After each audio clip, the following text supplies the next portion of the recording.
Problem है। Good evening नहीं हुआ है, गुड मॉर्निंग हुआ है। Good morning class.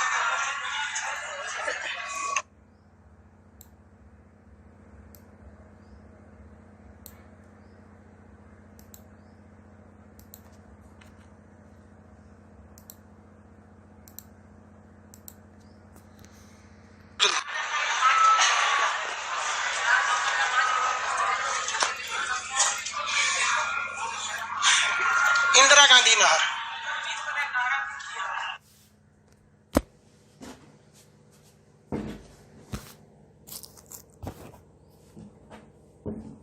चलिए ध्यान से देखते हैं। अब कहां तक बताए थे वो? आवाज तो ठीक करो जी, गूंज रहा। गुजरात का क्वेश्चन वगैरह हो गया था, पढ़ा रहे थे गुजरात।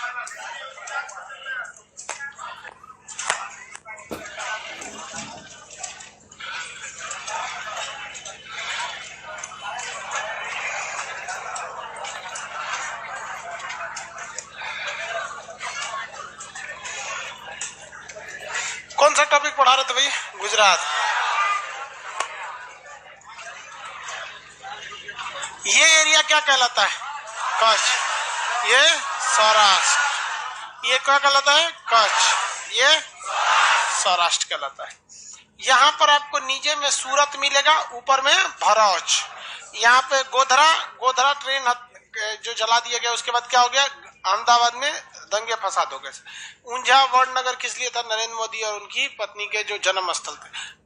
पालनपुर बहुत ज्यादा डेवलप सिटी है, वहां से पोर्ट वगैरह जुड़े हुए हैं, बंदरगाह वगैरह, वहां से ट्रेन लाइन जाते हैं। गुजरात का चीज बता दिए थे। ये बताइए तो ये कौन सा पहाड़ होगा? गिर पर्वत। कौन पर्वत? गिर पर्वत। गिर राष्ट्रीय उद्यान इसी पर्वत पर है, यहाँ शेर के लिए फेमस जगह। ये खाड़ी कौन सी है? खंभात की। ये खाड़ी है कच्छ की खाड़ी। कौन सी खाड़ी भैया? कच्छ की खाड़ी। तो खंभात की खाड़ी, कच्छ की खाड़ी, ये सब समझ में आ गया होगा आप लोग को। गुजरात भारत का सबसे पश्चिमी जगह। देखिए, कोई जगह पे अगर समुद्र मिल जाता है ना, तो वो जगह ऑटोमेटिक क्या हो जाता है? डेवलप हो जाता है, क्योंकि आपको समुद्र से नमक मिल जाएगी, मछलियां मिल जाएंगी, पर्यटक जगह घूमने वाले ऐसे मिल जाएंगे, इंटरनेशनल व्यापार के लिए मिल जाएगा। आपके यहाँ इंडस्ट्रीज ऐसे ही लग जाएगी, पानी वाली जहाज आएगी तो बिगड़बे करेगी, उसकी मरम्मत का मिल जाएगा। ये सारी सुविधाएं उनसे छीन ली जाती है जिनके अगल बगल में समुद्र नहीं है। हम लोग के यहाँ बिहार में समुद्र है, यूपी बिहार इस सब के पास कोई समुद्र नहीं है, जिस वजह से ये थोड़ा उतना डेवलप नहीं हो पाते। हालांकि उड़ीसा में भी देखिएगा, बहुत पिछड़ा राज्य है उड़ीसा भी, बहुत ज्यादा डेवलप यहाँ पे में भी डेवलपमेंट उतना नहीं है, बट जो इसका कोस्टल एरिया है बहुत डेवलप है। तो कोस्टल एरिया भी अच्छे होते हैं सर डेवलपमेंट के मायने में। गुजरात में क्वेश्चन वगैरह बचा हुआ था, बाकी सब बता दिए थे। राजस्थान का भी क्वेश्चन बचा था, राजस्थान के हो गए थे, गुजरात के बताने। आ जाए भैया, गुजरात पेज नंबर कितने पे है? Gujarat 50 number question. 49 जो है कच्छ, उसमें भरवा दिए हैं। क्षारीय मरुस्थल, जंगली गधा। क्वेश्चन आते हैं किस पर? गुजरात वाले का क्वेश्चन। स्टार्ट कर दिया जाए गुजरात के क्वेश्चन। भारत का सबसे पश्चिमी राज्य गुजरात। सबसे बड़ा जिला कच्छ। सबसे बड़ा जिला कच्छ। कच्छ जिला का मुख्यालय क्या है? हाँ, भुज। ज्योग्राफी बैच का अनाउंसमेंट कितने तारीख को किया है? 11 को किया है। कौन दिन पढ़ रहा है उस दिन? दिन कौन सा पढ़ता हूँ? ज्योग्राफी का 11 को ज्योग्राफी, शाम को होगा 11 को ज्योग्राफी। 5 बजे आपका मतलब ज्योग्राफी स्टार्ट हो जाएगा 11 को, शाम 5 बजे ज्योग्राफी।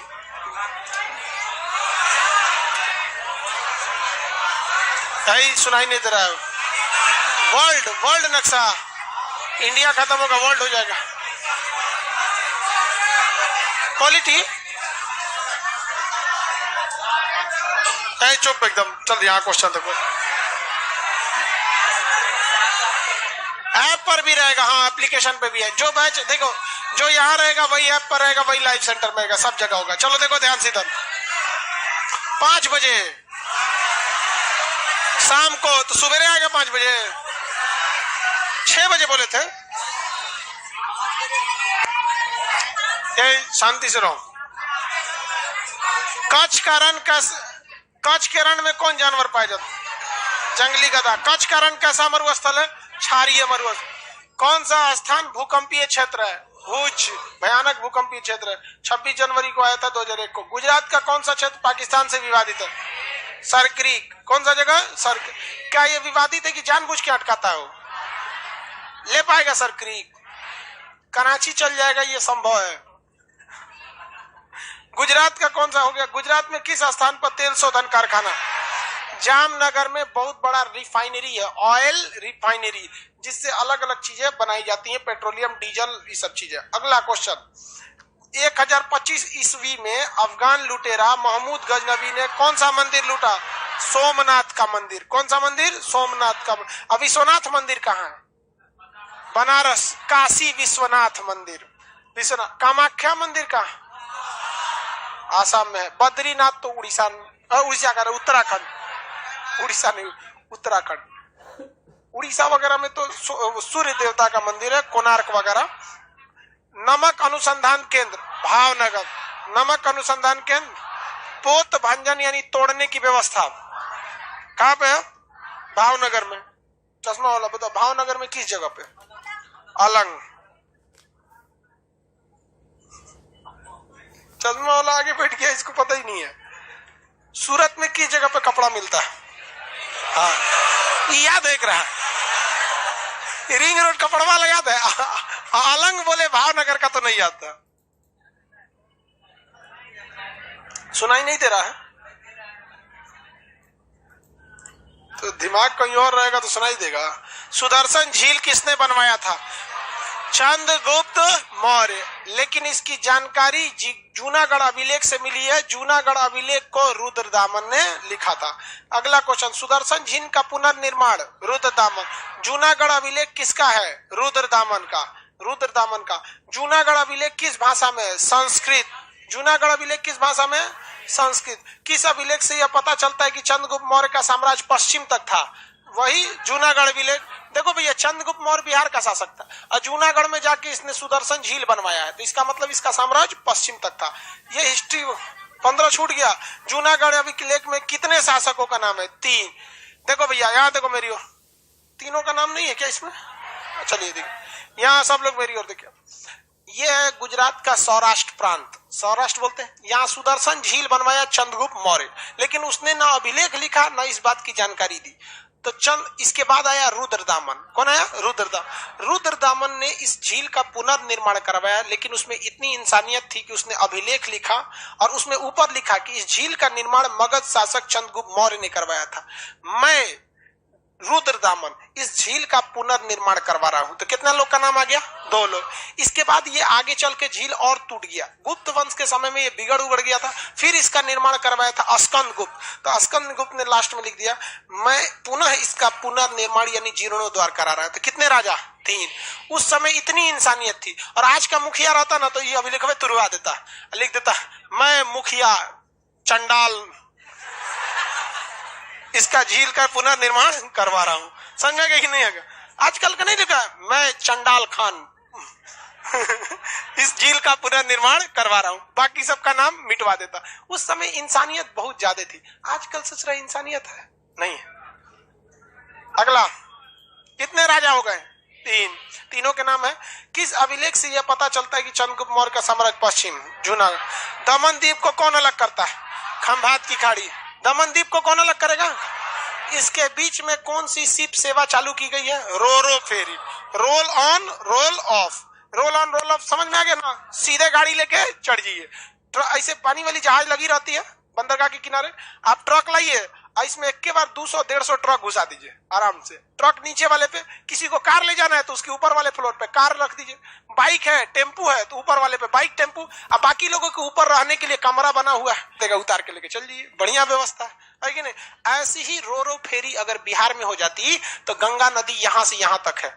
सबसे सस्ता जो ट्रांसपोर्ट होता है वो पानी वाला होता है, क्योंकि इसमें कोई खर्चा ही नहीं होता है। समय ज्यादा भले थोड़ा सा लगता है, लेकिन क्या है कि खर्च नहीं होते। सड़क में क्या है कि जहां तक सड़क जाएगा गिट्टी बिछाओ, सड़क बनाओ, लाइट लो, टोल प्लाजा लो, कोई कुछ बहुत झमेला है। एयरपोर्ट में तो और झमेला है। सबसे सस्ता कौन सा है? पानी वाला बहुत सस्ता होता है। इतना समझिए कि आप अगर एक ट्रक सामान दिल्ली से पटना अगर फ्लाइट से मंगाते हैं तो कम से कम आपको 4 लाख रुपया लगेगा। एक सामान कितना का गोली मारिए, उसका भाड़ा कितना लगेगा? 4 लाख। लेकिन अगर वही आप ट्रक से मंगाते हैं, जहाज को छोड़कर ट्रक से मंगाते हैं, तो लगता है आपका 70,000 रुपया। उसी को अगर आप ट्रेन से मंगाते हैं तो लगता है केवल 20,000 रुपया, और अगर पानी वाली जहाज से मंगाते तो केवल 8,000 में पहुंचा देता। तो ये महंगाई घट जाती। इससे कितना महंगाई घट जाती। और लोग महंगाई को नहीं बोलते, प्रधानमंत्री का भी लोग तारीफ करते, लेकिन ये पता नहीं किस दुनिया में है। और अच्छी बात है ना कि अगर जिसके समय महंगाई घटेगी लोग उसी को जय हो करेगा। महंगाई बढ़ जाएगा तो कोई खुश थोड़ी है। कोई खुश है क्या कि पेट्रोल 100 रुपया हो गया? कोई नहीं खुश है। और इवन सरकार भी नहीं खुश है, उसको भी पता है कि हमारे पीछे पड़ जाएगा तो हमको हटा देगा से यहाँ। तो ये ट्रांसपोर्टेशन होना चाहिए, सस्ता हो जाता है। अगला देखिए, सरदार पटेल को सरदार की उपाधि कहाँ की दी? बारदोली की महिलाओं ने। कहाँ की? बारदोली की महिलाओं ने। बारदोली तो दिखाई नहीं आप लोग को। वापस आइए आप सूरत के पास। सूरत यहाँ होगा, एक बार में पहुंचने की क्षमता रखे। सूरत और भरूच के पास देखिए, सूरत मिल गया। कहाँ है जी सूरत? रखो हाथ, रखो सूरत पे। इस एरिया में होगा सूरत। सब लोग देखिए, मिल गया सूरत। वहां भरूच होगा। सूरत के पास देखिए आपको मिला बारदोली। सूरत के पास क्या लिखा? बारदोली। जहां सूरत है उसी के पास कौन जगह है? बारदोली। तो बारदोली सत्याग्रह पे महिलाओं ने क्या किसकी उपाधि दी थी? सरदार की। तो वल्लभ भाई पटेल को सरदार की उपाधि बारदोली की महिलाओं ने दिया। सरदार पटेल लौह पुरुष थे, भारत के बहुत ही योग्य व्यक्ति थे, एक छोटे से समाज से उठकर आगे आए थे सरदार वल्लभ भाई पटेल। हालांकि सरदार वल्लभ भाई पटेल और जवाहरलाल नेहरू की योग्यता की तुलना करेंगे तो इसमें तुलना करने लायक कुछ है ही नहीं है। आंख बंद करके मारिए, सरदार पटेल योग्य थे, लेकिन किस्मत कभी साथ नहीं देती है। देश आजाद हुआ 1947 में, लेकिन अंग्रेजों का शासन चल रहा था 1952 तक, जब तक हमारे यहाँ चुनाव ना हो पाए। अंतरिम सरकार चल रही थी। 1951 में भारत में पहला चुनाव हुआ था। सुकुमार सेन उस समय चुनाव आयुक्त थे। रिजल्ट आया था 1952 में, क्योंकि ईवीएम मशीन नहीं थी, गिनती में टाइम लग जाता था, चुनाव में भी टाइम लगता था। तो उस समय तक अंतरिम सरकार बनाना था, और अंतरिम सरकार के अध्यक्ष थे जवाहरलाल नेहरू, और 1950 में आकस्मिक मृत्यु हो गई सरदार वल्लभ भाई पटेल की। अब सरदार वल्लभ भाई पटेल रहे ही नहीं, तब फिर उनको प्रधानमंत्री बनाएंगे कहां से? चुनाव से पहले ही उनकी मृत्यु हो चुकी थी। अगला क्वेश्चन देखते हैं। खेड़ा सरदार पटेल की सबसे ऊंची इमारत 182 मीटर। 200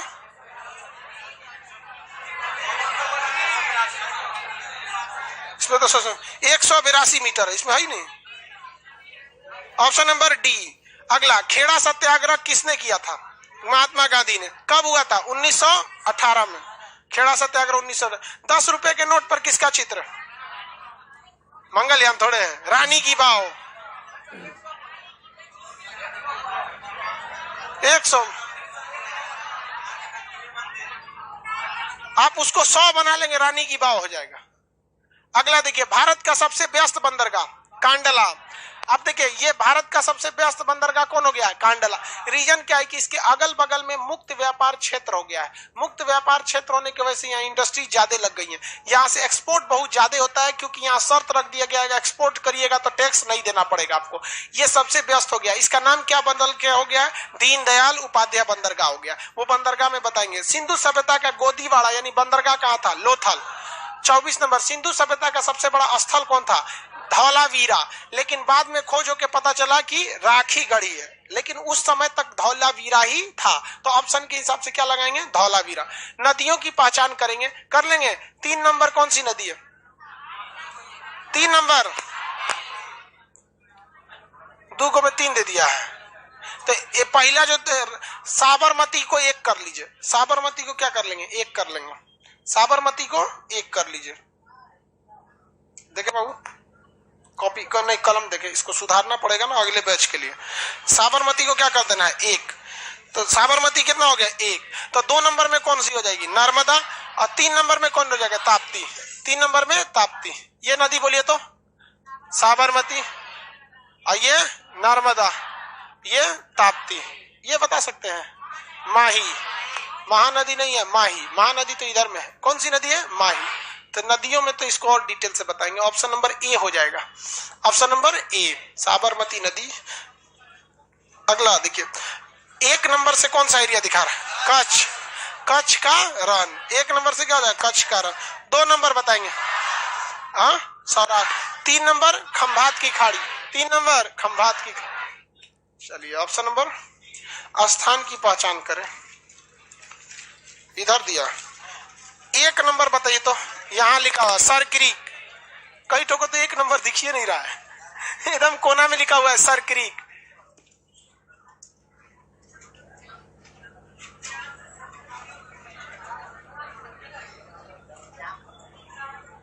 हो गया 1 नंबर सर क्रीक। 2 नंबर, हाँ जामनगर भी हो सकता है, और जामनगर नहीं रहता तो कांडला मार देता, क्योंकि नक्शा में उतना डिस्टेंस चलता है। 3 नंबर में क्या है? सोमनाथ। सोमनाथ नहीं रहता तो पोरबंदर या दीव मार देते, लगभग में चलता है। 4 नंबर, 4 नंबर खंभात की खाड़ी। कौन सही है इसमें?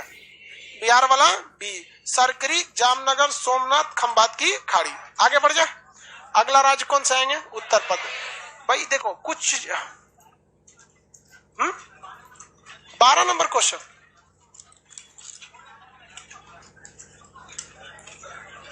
सुदर्शन झील का पुनर्निर्माण किसने करवाया?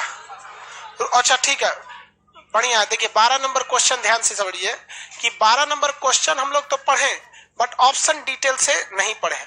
उसने कहा रहा है कि जीर्णोद्वार यानी पुनर्निर्माण किसने करवाया? तो 2 लोग थे। कौन थे? 2 लोग। कौन कौन? रुद्रदामन और अस्कर। तो ऑप्शन नंबर इसमें हो जाएगा दोनों। ठीक है, गुड। कभी देखिए वो एग्जाम में ऐसी गलती बहुत बार हो जाता है कि जल्दबाजी में आदमी क्वेश्चन पढ़ के चला जाता है। अभी आपके सामने गलती हो गया, हालांकि गलती नहीं, यह लापरवाही, आदमी ध्यान नहीं दिया ऑप्शन को। तो 12 नंबर का कौन हो जाए? रुद्रदामन भी सही है, स्कंद को भी, यानी सी सही, दोनों सही है। चलो अब आगे आते हैं उत्तर प्रदेश। कौन सा जगह? उत्तर प्रदेश, यूपी।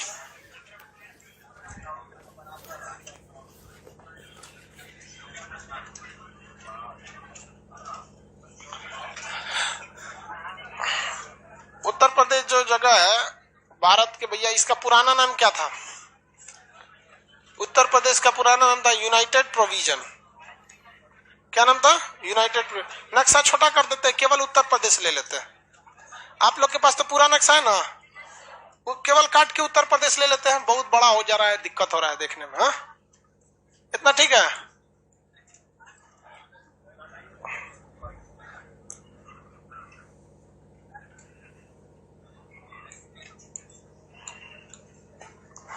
अब ठीक है, अगल बगल वाला दिख रहा है।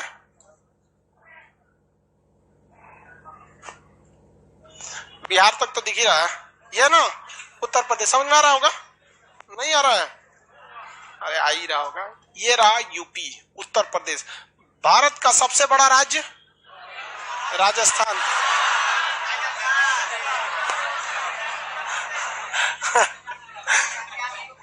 जनसंख्या में उत्तर प्रदेश है भाई साहब। इसकी जनसंख्या में टक्कर दुनिया के लोग को नहीं ले पाते।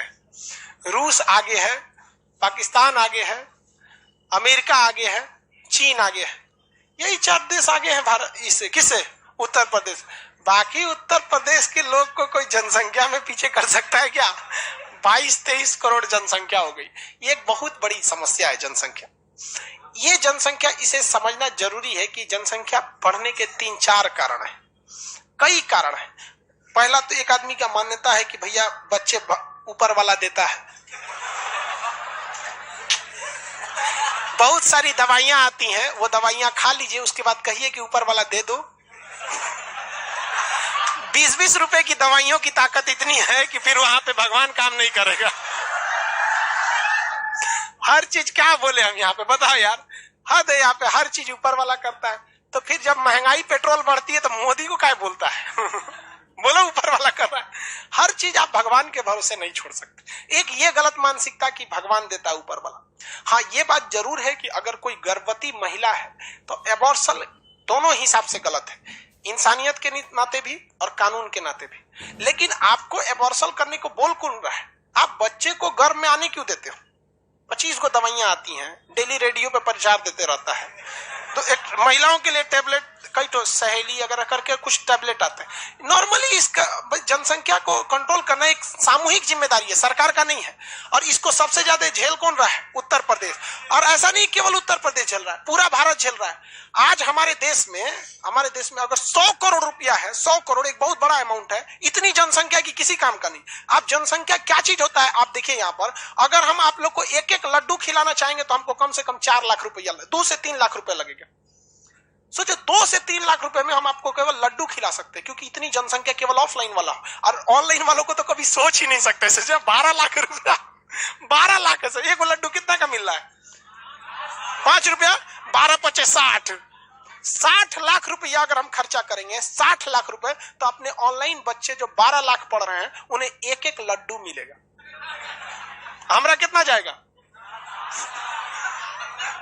जबकि अगर ये 60 लाख रुपए जनसंख्या कम रहती तो अच्छे से घर भोज हो जाता। तो ये पूरे देश की समस्या। तो एक ये मानसिकता गलत है कि जो देता है भगवान देता है, आप कंट्रोल कीजिए। दूसरी समस्या ये है, हंसता क्यों लिए रे? दूसरी समस्या ये है, एक ये खास करके इसमें इस्लाम धर्म वाले का बहुत बड़ा योगदान रहता है। किस चीज में? देखो किस चीज में कि भैया संतान ऊपर वाला देता है, वही पालता पोसता है। मत बता भैया, कहाँ समझाएंगे हम, हमारे बोलते लगेगा।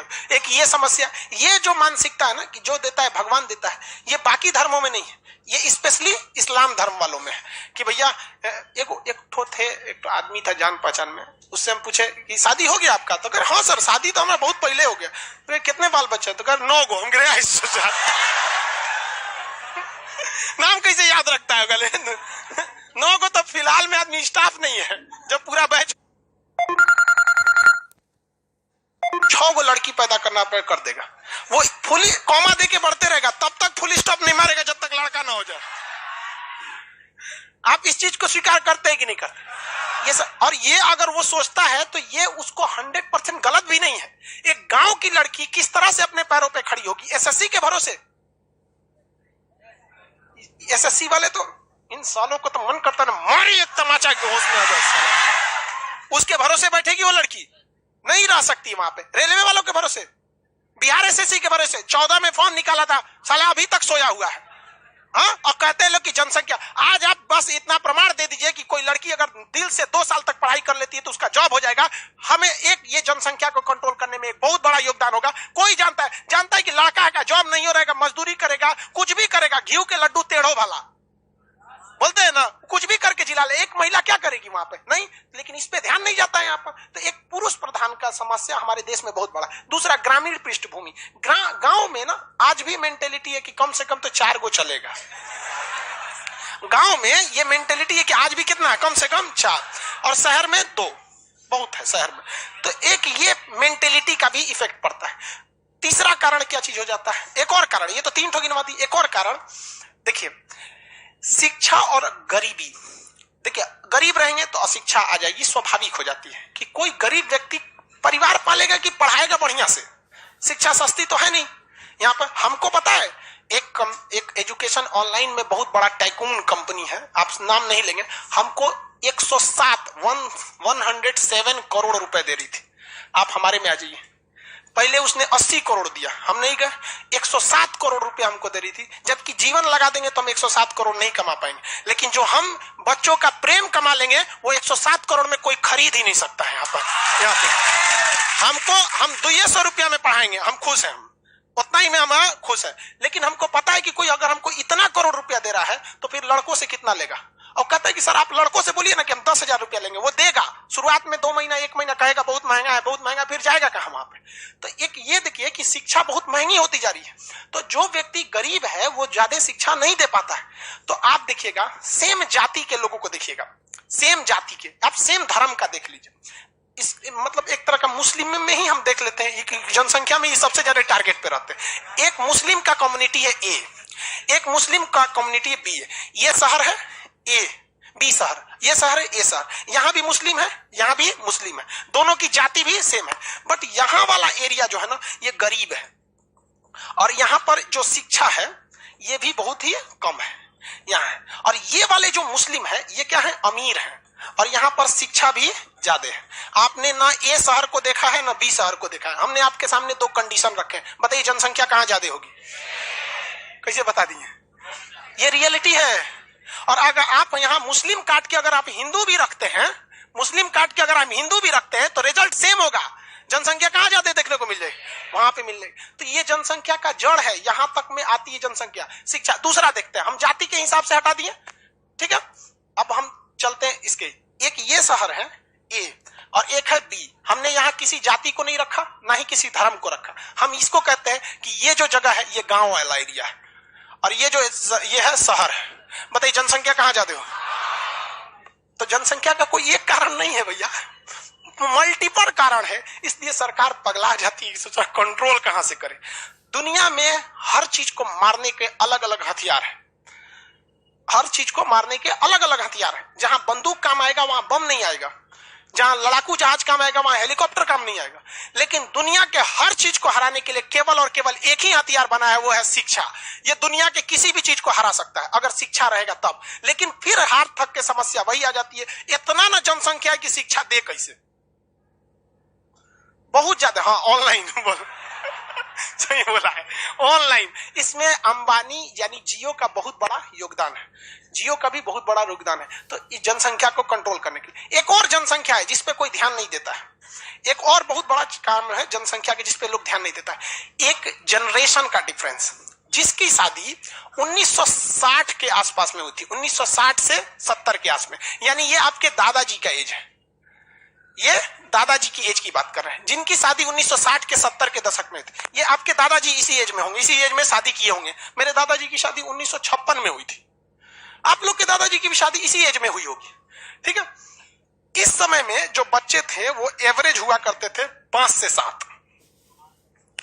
मेरे दादाजी के 7 बच्चे, मेरे नाना जी के भी 7, मेरे चाची जो थी चाची वो भी 7 भाई बहन, मतलब सब 7 में था। आप में भी अगर देखेंगे तो आपके दादाजी के जो जनरेशन के लोग होंगे उनमें इसी एवरेज में बच्चे होंगे होंगे। लेकिन उसके बाद जो नेक्स्ट जनरेशन आया, इसके बाद जो अगला जनरेशन आया, अगर आप इसमें जनसंख्या देखते हैं नेक्स्ट जनरेशन, ये वाला जनरेशन जिसकी शादी मान के चलिए यहाँ शादी ब्याह की है, तो इसके बाद जो इनके बाल बच्चे होंगे 25-30 साल बाद ना होगा, तो मान के चलिए ये हो गया 1980 से 90 का दशक, नहीं 90 का दशक, 1990 वाला दशक। तो इसमें आपके पिताजी हो जाएंगे, इस एज में आपके पिताजी आ जाएंगे। आपके पिताजी की भी शादी 1990-95 इसी के लगभग में हुई होगी। यहाँ पे अगर आप देखेंगे तो वो किसी भी जाति धर्म या कैसे भी होंगे, थोड़ा भी शिक्षित होंगे ना, तो ये वाला एरिया घट के 3 से 4 पे निपट जाएगा। ये वाला जनरेशन जो था इनके बच्चे कितने थे, 3 से 4। इसके बाद अगर आप देखेंगे नेक्स्ट जनरेशन जो अब आएगा 2015 वाला, यानी 2015 से 2020, 2015 से 20 वाले लोग का कहना है कि भैया बहुत है, 2 से 3 बहुत है, 2 से 3 बहुत है, समझ आ रहा है कि नहीं। तो जब आप यूपीएससी या बीपीएससी का मेंस लिखने बैठते हैं तो जब वहां आपको क्वेश्चन आएगा कि जनसंख्या पर अपने वाक्य लिखिए, तो लिख के चल आएंगे, उल्टा सीधा तो नहीं आएगा, उसको पूरी डिस्क्रिप्शन से समझाना पड़ेगा। और अगर आप देखेंगे तो भारत की जनसंख्या धीरे धीरे ऑटोमेटिकली कंट्रोल हो रही है। जबकि आप देखेंगे इससे इस पीढ़ी में आने में केवल एक चीज की चेंजिंग हुई है। ऐसा नहीं है कि गरीबी खत्म हो गई, लेकिन एक चीज हुआ है कि शिक्षा का लेवल बढ़ा है। आज हर व्यक्ति किधर की ओर जाना चाह रहा है, शिक्षा की ओर में। समझ में आ रहा है कि नहीं आ रहा है। अब आते हैं अपने मेन जनसंख्या छोड़ के टॉपिक उत्तर प्रदेश पर। बहुत ही भयानक जनसंख्या है उत्तर, जनसंख्या समझ में आ गया। अब आते हैं किस पर, उत्तर प्रदेश। आगे बढ़ जाए। जनसंख्या बढ़ाने में थोड़ा सा महिला सबका भी हाथ है। अरे भाई हम आपको बताते हैं, भारत में कम से कम करोड़ों ऐसे बच्चे हो गए हैं जिनको उसकी माँ को पता चला चौथा महीना में, जा हम लोड हो गए। अजब हाल है भाई, तोरा पता न चला। हाल सुनो, हमारा एक दोस्त है, तुम हम सीधा बात बोल देते हैं, तुम लोग को डायरेक्ट समझ में आए। मेरा एक दोस्त है, उसने शादी किया 2014 में, उसके 3 बच्चे थे, 3 बच्चे। उसने कहा कि भाई बहुत है 3 बच्चे। अभी उसको कल फोन किए, कह रहा है कि दिक्कत हो गया यार, अब वो का चौथा का नंबर लग गया।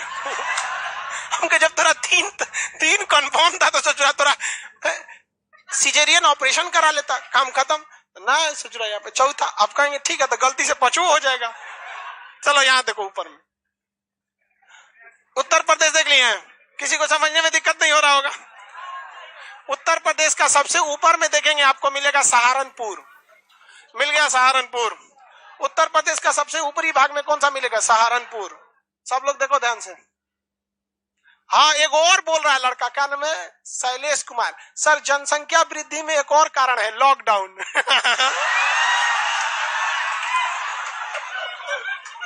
एकदम सही पकड़ा। ये हमको ना शादीशुदा लग रहा है।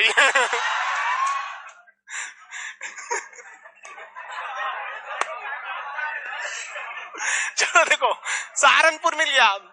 सहारनपुर में आपको जगह मिलेगा देवबंद। ऊपर में देखें सहारनपुर के पास जगह मिलेगा देवबंद, मिल गया? नहीं मिला जी देवबंद, थोड़ा सा पास में मिलेगा। तो सहारनपुर के पास जगह है, क्या हो गया जी? आवाज थोड़ा सा दिक्कत हो रहा है, थोड़ा सा गर्मी के दिन में माइको से पगला जाता है। तो सहारनपुर के पास जगह मिलेगा देवबंद। देवबंद में मुस्लिम लोग का बहुत बड़ा मदरसा है। क्या है? बहुत बड़ा मदरसा है। मदरसा मतलब समझते हैं? उर्दू पढ़ाया जाता है वहां पर, 5 रुपया फीस लगता है। अरे तो कितना शिक्षा मिलता है वहां? कर रहा है 5 रुपया का। 5 रुपया फीस है, 5 रुपया बराबर शिक्षा तो मिलता है। अब तुम जाओगे ऑक्सफोर्ड यूनिवर्सिटी में लाख रुपया दोगे तो लाख रुपया भी पढ़ाई भी होगा वहां पर। कौन मर वहां से साइंटिस्ट लोग निकलता है। बहुत है उतना। यहाँ पे चलिए यहाँ देखिए, लेकिन बहुत बड़ा मदरसा है, मतलब उसका नंबरिंग एशिया लेवल पे आता है। बहुत बड़ा मदरसा है वहां। बागपत मिल गया आपको, सॉरी बागपत कर, उसके नीचे मिलेगा आपको बागपत। देखिए उसके नीचे कौन सा जगह है? बागपत। मिल गया बागपत। किसी कोई दिक्कत? बागपत आप रामायण में भी पढ़े होंगे, कोई आइडिया रामायण में? जब संजीवनी बूटी लेकर हनुमान जी कहां जा रहे थे? लंका। तो बीच में कहीं उतरे थे कि नहीं? कहां पर? बागपत, यहीं पे उतरे थे एक जगह बस। उसके बाद सीधा कहां गए थे? श्रीलंका में गए थे। वहां तीर लग गया था ना, लक्ष्मण जी को तीर लग गया था। संजीवनी बूटी जरूरी थी वरना मृत्यु हो जाती। तो यह जगह यहाँ सहारनपुर के नीचे कौन जगह है? बागपत। किसी को कोई दिक्कत नहीं है बागपत में? बागपत से अब कहां है जी? बागपत मिल गया। बागपत का एरिया आप देखेंगे तो वो एरिया जो है दिल्ली के आसपास आ जाएगा। अब उसके नीचे देखेंगे आपको गाजियाबाद मिल जाएगा। बागपत के नीचे देखिए गाजियाबाद, मेरठ नहीं मिला, गाजियाबाद मिला। गाजियाबाद के ऊपर पढ़ो मेरठ, नहीं मिला। गाजियाबाद के ऊपर मेरठ। तो बागपत के नीचे मेरठ और गाजियाबाद, मेरठ और गाजियाबाद। नहीं मिला जी मेरठ। मेरठ अब जरा ध्यान से देखिए, मेरठ दिल्ली के करीब है कि नहीं है? 1857 की क्रांति कहां से शुरू हो गई? कहां से शुरू हो गई थी? 1857 की क्रांति मेरठ से चालू हो गई। किसी को कोई दिक्कत नहीं? मेरठ जो था वो अभी भी क्रिकेट के जो सामान बनते हैं, स्टंप, बैट, ग्लव्स, ये सब इंटरनेशनल वाले मैच में जो होता है वो यहाँ उसका प्रोडक्शन बहुत ज्यादा होता है। कहां से? मेरठ से। मेरठ किताबों की पब्लिकेशन के लिए बहुत ज्यादा है, वहां किताब वगैरह काफी ज्यादा छपते हैं, लेखन सामग्री वगैरह। जैसे देखते हैं उपकार, अरिहंत, ये सब किताबें ज्यादातर मेरठ से छपती है। मेरठ की मशहूर नान खटाई, मुझे तो नान खटाई खानी है। ये जगह मिल गया मेरठ। बट नान खटाई के लिए नहीं, आपको ये जगह याद रखना है कि मेरठ जो था वो सैनिक क्षेत्र के लिए 1857 की क्रांति यहीं हुई थी। बाद में 10 मई को यहाँ हुआ, 11 मई को लोग दिल्ली घुस गए। ये जगह कौन सा भैया? गाजियाबाद। कौन जगह है? गाजियाबाद। गाजियाबाद का हिंडन एयरबेस है। हिंडन एयरबेस वायुसेना का बहुत बड़ा एयरबेस है। गाजियाबाद मिल गया। वापस आइए मेरठ, आ गए मेरठ। कहाँ है मेरठ? मिल गया मेरठ। मेरे और देखेंगे, ये मेरठ है। मेरठ से जस्ट बगल में देखेंगे तो आपको मिलेगा रामपुर और मुरादाबाद। जस्ट पूरब में रामपुर और मुरादाबाद मिला। लोकेशन याद रखेंगे, सबसे क्वेश्चन पूछा कहाँ है रामपुर? रामपुर के बगल में मुरादाबाद। रामपुर और मुरादाबाद, रामपुर और मुराद। रामपुर का क्या फेमस है? चाकू, रामपुरी चाकू। वो चाकू मर्डर करने वाला है। ये जो घर का चाकू होता है इससे मर्डर नहीं हो पाएगा, घोपेंगे तो टेढ़ा हो जाएगा।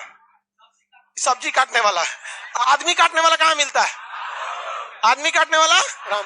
और सब्जी काटने वाला तो कहीं मिल जाता है। तो चाकुओं के लिए फेमस है रामपुर। इवन आर्मी वगैरह में भी चाकू जो दिया जाता है वो रामपुर से बनता है।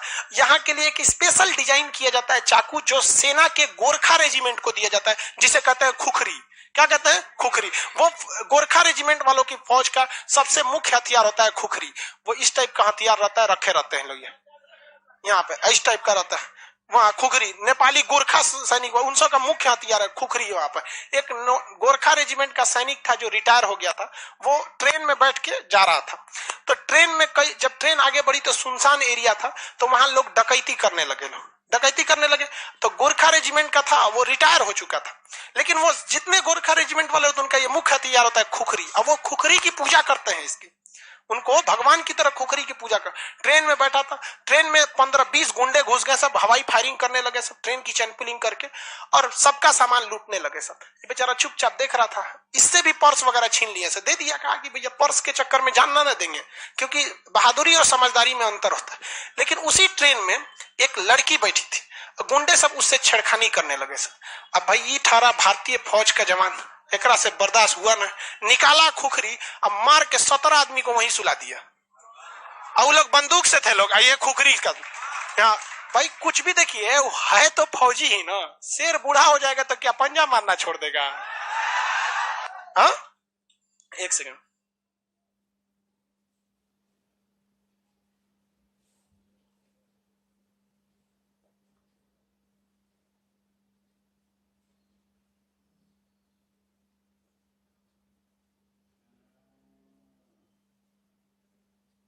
ये खुखरी वगैरह किस लिए, कहाँ पे बनते हैं भैया? रामपुर में। रामपुर के बगल में मुरादाबाद, मिल गया मुरादाबाद। मुरादाबाद किस लिए है? हाँ, मुरादाबादी बिरयानी है। तू लोग खाने के पीछे पड़ा है। मुरादाबाद पीतल उद्योग के लिए। किसके लिए? पीतल उद्योग। मुरादाबाद किस लिए? पीतल उद्योग। तो पीतल उद्योग मुरादाबाद। चाकू उद्योग 1857 की क्रांति मेरठ, मिल गया। मुरादाबाद के आगे देखेंगे पीलीभीत, मुरादाबाद के ठीक आगे देखें पीलीभीत। आगे बढ़ते जाइए, कौन जगह है? पीलीभीत।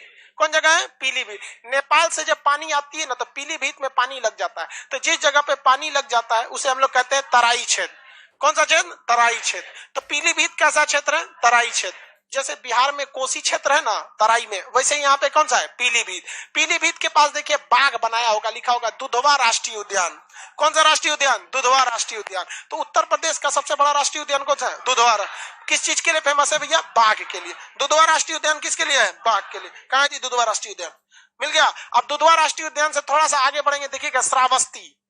दुधवा राष्ट्रीय उद्यान से थोड़ा सा आगे बढ़ेंगे, श्रावस्ती। मिल गया। 2 उंगली आगे बढ़िए ना, यहाँ देखिए मेरी ओर, मेरी ओर देखिए, ये दुधवा राष्ट्रीय उद्यान है, नहीं मिला। इसके आगे बढ़ेंगे तो श्रावस्ती, मिल गया श्रावस्ती।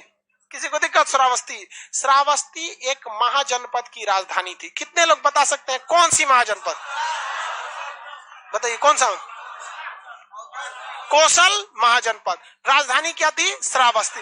महात्मा बुद्ध ने अपना सर्वाधिक समय कहां बिताया? श्रावस्ती के पास एक बहुत खतरनाक गुंडा था, क्या नाम था? उंगली माल डाकू। कौन था? उंगली माल डाकू। कौन जगह हो गया? श्रावस्ती। आगे जी श्रावस्ती कहाँ है? श्रावस्ती, मिल गया श्रावस्ती। श्रावस्ती से आप नीचे की ओर बढ़िएगा, श्रावस्ती से नीचे की ओर मिलेगा आपको फैजाबाद और अयोध्या। फैजाबाद और अयोध्या। श्रावस्ती के अंतिम अक्षर से ठीक नीचे, ये श्रावस्ती लिखा है, इससे ठीक नीचे फैजाबाद या अयोध्या, मिल गया। डिस्ट्रिक्ट था फैजाबाद, उसमें जगह कौन थी? अयोध्या। नहीं मिला जी अयोध्या, मिल गया अयोध्या। अयोध्या मिला जी? नहीं मिला जी। अयोध्या के बारे में आप तो सब लोग जानते हैं। राम जन्मभूमि अयोध्या में बहुत लंबा मुकदमा चला था राम जन्मभूमि और बाबरी मस्जिद को लेके। बाबरी मस्जिद को जमीन दे दी गई 5 एकड़ की। अब वो वहां भी मस्जिद बना रहे हैं, यहाँ ये लोग मंदिर बना रहे हैं। सब लोग खुशहाली से रहो भैया। सर्व संतु सुखिना सर्व संतु निरामया सर्व भद्राणि पश्यन्ति माँ का सिद्ध दुख भाग भवे। सब लोग अपने अपने जगह पे खुश रहो। तो अयोध्या मिल गया। वापस आते हैं अयोध्या के ऊपर श्रावस्ती, अयोध्या के ऊपर श्रावस्ती, श्रावस्ती के बगल में दुधवा राष्ट्रीय उद्यान, उसके बगल में मुरादाबाद, पीलीभीत, पीलीभीत के बगल में मुरादाबाद, रामपुर और मुरादाबाद, उसके इधर मेरठ, मिल गया मेरठ। मेरठ के नीचे गाजियाबाद। कहाँ है जी गाजियाबाद? आगे गाजियाबाद। गाजियाबाद के नीचे देखें ये जगह, गाजियाबाद दिल्ली से सटा है या नहीं है? गाजियाबाद दिल्ली से सटा हुआ। एनसीआर में आएगा, ये नहीं आएगा, आ जाता है, क्योंकि दिल्ली के आसपास का एरिया किस में आ जाता है, एनसीआर। दिल्ली के आसपास का एरिया एनसीआर आ गया। एनसीआर में वापस चलेंगे आप लोग गाजियाबाद, गाजियाबाद के ऊपर मेरठ, मेरठ के बगल में रामपुर, मुरादाबाद और रामपुर, वहां पे नीचे देखेंगे बरेली, मुरादाबाद और रामपुर के पास बरेली, मिल गया। कहां पे बरेली, मिल गया, रामपुर के जस्ट नीचे बरेली, रामपुर के जस्ट नीचे बरेली, मिल गया बरेली। यहाँ सेना का एक बहुत बड़ा कमांड ऑफिस है बरेली। यहाँ पे देखिए बरेली और रायबरेली में आप लोग कंफ्यूजन हो जाते हैं, बरेली अलग है, बरेली यहाँ पर है, ये सेना का छावनी है बरेली, सेना की छावनी कौन सी है, बरेली। जबकि अयोध्या आइए आप, अयोध्या कहाँ है जी, अयोध्या कहाँ है, अयोध्या। अयोध्या याद देखिए ये जगह कौन सा है, अयोध्या। अयोध्या से आप लखनऊ की ओर बढ़ेंगे तो मिलेगा रायबरेली, अमेठी और रायबरेली, अयोध्या और लखनऊ की ओर, लखनऊ बड़े अक्षरों में लिखा होगा। अयोध्या से नीचे देखिए ना कौन सा जगह, रायबरेली, कौन सा जगह है, रायबरेली, नहीं मिला। अयोध्या से थोड़ा सा नीचे रायबरेली, अयोध्या से थोड़ा नीचे रायबरेली। रायबरेली से चुनाव लड़ती है सोनिया गांधी, और वहीं रायबरेली के पास देखिए अमेठी, मिल गया। रायबरेली से ऊपर देखिए अमेठी, रायबरेली के ऊपर अमेठी, अमेठी का लखनऊ के पास होगा। अमेठी के पास कौन जगह है, अमेठी से चुनाव कौन लड़ते थे, उनको किसने हरा दिया, स्मृति ईरानी। अमेठी से चुनाव हार गए राहुल गांधी, जाके वायनाड केरल से चुनाव जीते। तो ये अमेठी है, उसके नीचे रायबरेली, रायबरेली से इंदिरा गांधी, सोनिया गांधी ये लोग चुनाव लड़ते थे। जबकि बरेली जो है वो रामपुर के पास है। यहाँ एक बहुत फेमस गाना था, झुमका गिरा रे बरेली के बाजार में, सुने, वो सब दादाजी के जमाने का गाना था, ये सब मोहम्मद रफी वगैरह का समय था। तो ये जगह कौन सा हो गया, बरेली। वापस आएंगे आप लोग कहां पर, गाजियाबाद, वापस आ जाइए गाजियाबाद, आगे गाजियाबाद नहीं, गाजियाबाद नहीं आ गया, आगे गाजियाबाद, लाइव वाले सब लोग आ जाइए, गाजियाबाद आ गया। एक कह रहा है सर झुमका गिरा कैसे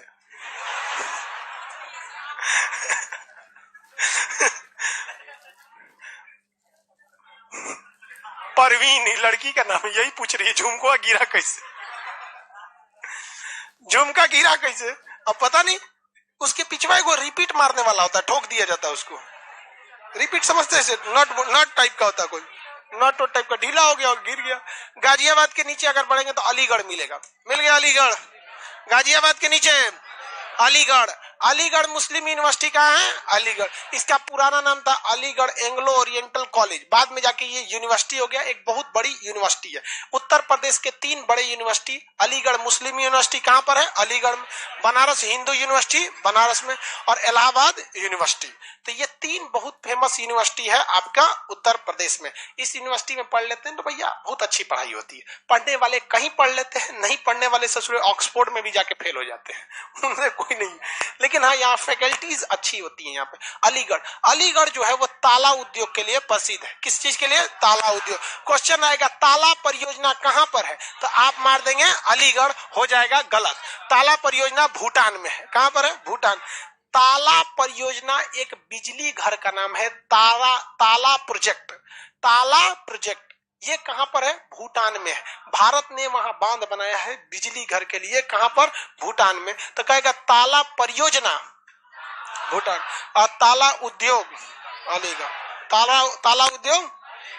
ताला उद्योग अलीगढ़। अलीगढ़ मुस्लिम यूनिवर्सिटी कहां पर है, अलीगढ़ में आ गए, किसी को दिक्कत। अलीगढ़ के नीचे देखिए मथुरा, अलीगढ़ के नीचे मथुरा, पहला अक्षर, अलीगढ़ के पहला अक्षर के नीचे मथुरा, अलीगढ़ के पहला अक्षर के जस्ट नीचे मथुरा। मिल गया मथुरा, कहाँ है जी मथुरा, नहीं मिला, कोना में एकदम होगा मथुरा।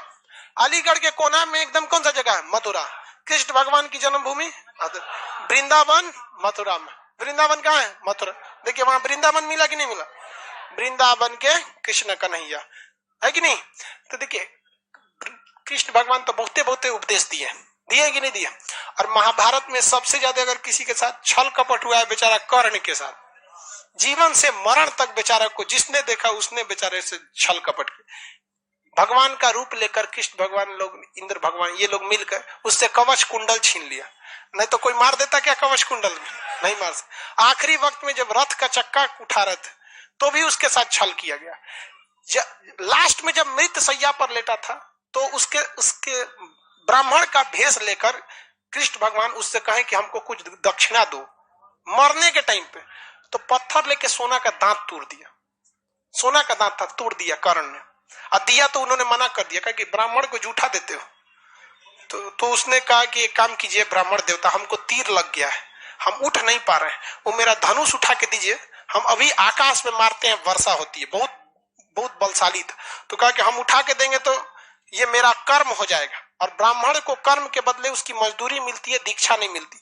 बेचारा कराहते हुए अपने से कर्ण ने धनुष उठाया था और इंद्रदेव को मारा, वर्षा हुआ, धूल के दिया था। इसलिए जब तक पृथ्वी कर्ण जैसा महाबली कोई और उतना दानी नहीं होगा, भले जीते अर्जुन थे, अर्जुन जीते नहीं जिताए गए थे, और कर्ण हारा था तो सत्य की जीत के लिए। कर्ण वह व्यक्ति था जो हार कर भी सत्य को विजयी बना दिया, क्योंकि कर्ण अगर नहीं रहता तो कौरव जीत जाता, कर्ण अगर नहीं मरा रहता तो कौरव जीत जाता। तो कर्ण ने अपना कवच कुंडल दान दिया था इसलिए कि कर्ण मारा जाए और कौरव हार जाए, वरना वहां पर वो जीत, अगर वो कवच कुंडल नहीं दिया रहता तो बहुत मुश्किल हो जाता उसको। तो इतना मतलब वहां था। तो वृंदावन में कृष्ण भगवान ने बहुत बहुत उपदेश दिया, लेकिन एक उपदेश को अगर आप ध्यान से देखेंगे ना, तो उसने कृष्ण भगवान जब उसका रथ का चक्का उतर जाता है कर्ण का, तो कृष्ण भगवान से वो कहता है कि आप मर्यादा का ख्याल रखिए, रथ का चक्के उतरने पे आप वार कर रहे हैं। और उस व्यक्ति से जिसने अपना कवच कुंडल दान दे दिया, उस व्यक्ति से तो कहा, कृष्ण भगवान ने क्या कहा था, तुम बात मर्यादा की करते हो। पांचाली को वैश्या कहने वाला कौन था? पांचाली को उन्होंने बोला था वही बात कि कहीं ना कहीं आपके जीवन के कुछ ऐसे शब्द हो जाते हैं जो आगे जाके आपकी जान ले सकते हैं। तो इसका आप हमेशा ध्यान रखिएगा। जिंदगी बहुत बड़ी है, नौकरी तो मिल ही जाएगी, लेकिन जीवन में कभी ऐसा शब्द मत निकालिएगा जिस वजह से आपकी जान या फिर मर जाना ही, जान नहीं लेना। कभी ऐसी बेइज्जती, कभी ऐसा फंस जाइएगा कि वो शब्द आपको जीने नहीं देगा वहां, और शब्द एक बार निकल गया तो वापस नहीं ले सकते। तो वृंदावन में जाइएगा तो बड़ी बड़ी कथा होती है, वहां पर सुनिएगा तो बहुत बढ़िया कथा कहता है, मन लगता है बहुत। कभी जाइएगा सुनिएगा, बहुत बढ़िया है। क्वेश्चन पूछेगा वृंदावन गार्डन कहां पर है? वृंदावन गार्डन कहाँ है? कर्नाटक के मैसूर में है। कहाँ है? कर्नाटक के मैसूर में। कहाँ में? वृंदावन कहाँ है? मथुरा में। Vrindavan Vrindavan garden, Vrindavan garden Karnataka. किसी को कोई दिक्कत नहीं है, आगे बढ़ जाए। वहां पे आप जाएंगे तो बड़ा बड़ा महापुरुष सब आके बड़ी बड़ी वहां पे वृंदावन में कथा होती है, सुनते रहते। याद रहेगा आप लोग को वृंदावन कहां पे जी? मथुरा। मथुरा के जस्ट नीचे फतेहपुर सिकरी मिला। फतेहपुर सिकरी, फतेहपुर सिकरी को राजधानी किसने बनाया था? हाँ, फतेहपुर सिकरी को राजधानी बनाया था अकबर। फतेहपुर सिकरी को राजधानी बनाया अकबर, लेकिन वो राजधानी बाद में चेंज करना पड़ा। एक तो वो कनेक्टिविटी कम हो गई थी, दूसरा वो राजस्थान से सट जाता है, देखिए सट जाता है राजस्थान से, पानी की सबसे बड़ी समस्या हो गई। तो फतेहपुर सिकरी से उसे राजधानी चेंज करने का सबसे बड़ा रीजन था कि वो मुख्य मार्ग से कट गया था और पानी की वहां पे बहुत ज्यादा किल्लत थी, इसलिए वापस राजधानी आगरा लानी गई। फिर शाहजहां ने आगरा से राजधानी कहां लेके चला गया? दिल्ली। वहां बगल में देखिए आगरा मिलेगा, जस्ट बगल में कौन जगह है? आगरा। कौन जगह है? आगरा। ताजमहल कहां पर है? आगरा का पेठा भी बहुत मस्जिद है, ताजमहल है, ताजमहल वगैरह आगरा में। ये प्रदूषण के वजह से ताजमहल जो हो रहा है तो वो किस कलर का हो रहा है? पीला पड़ रहा है, हल्का सा पीला पड़ रहा है। वहां पे मथुरा में जो है ना, मथुरा में तेल शोधन कारखाना बना दिया गया, ऑयल रिफाइनरी। उस रिफाइनरी से बहुत ज्यादा मात्रा में धुआं निकलता है और वो धुआं से ताजमहल का रंग कैसा पड़ रहा है? पीला पड़ रहा है। और ये बहुत बड़ी समस्या है। सोच रहा ताजमहल हमारे लिए विश्व धरोहर है, विदेश से लोग क्या करते हैं? घूमने आते हैं ताजमहल वगैरह। हाँ, तो साफ होने से मतलब गंदा करो साफ करो, दिक्कत ना हो जाता है। धरोहर को उसी तरह से रखना जरूरी होता है। समझ में आ गया कि नहीं आ गया? किसी को दिक्कत है?